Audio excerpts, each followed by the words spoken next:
Prime Numbers took me nearly 10 years to write. It was my first novel, my first real step into sharing this world and these characters with anyone outside of my own imagination and the gaming table where it all began. And when I finally finished it, I realized something pretty quickly. I couldn't leave Zig and Darkwind out there. I couldn't walk away from Ominous yet. There was still more story to tell, more consequences, more emotional weight, more questions that needed answers.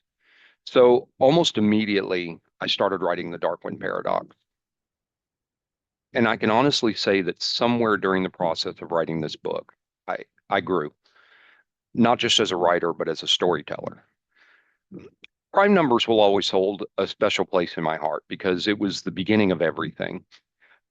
But with the Darkwind Paradox, I put even more of myself into the story, more emotion, more atmosphere, and more heart. And with absolutely no ego behind it at all, I truly believe this is the better book. The story itself became darker, more emotional, more personal. And once it started taking shape, I knew this wasn't a story that was going to sit unfinished for another 10 years. It needed to be told. And honestly, the music became a part of it too. With Prime Numbers, the soundtrack started as a fun experiment, but with the Darkwind Paradox, there was no choice. The music had to exist.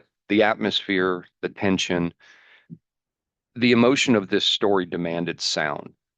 Symmetry of Chaos became part of the soul of the book itself. So, to everyone who has supported me, followed these videos, listened to the music, read Prime Numbers, or simply encouraged me somewhere along this journey, thank you, truly. Tomorrow, you finally get to experience it.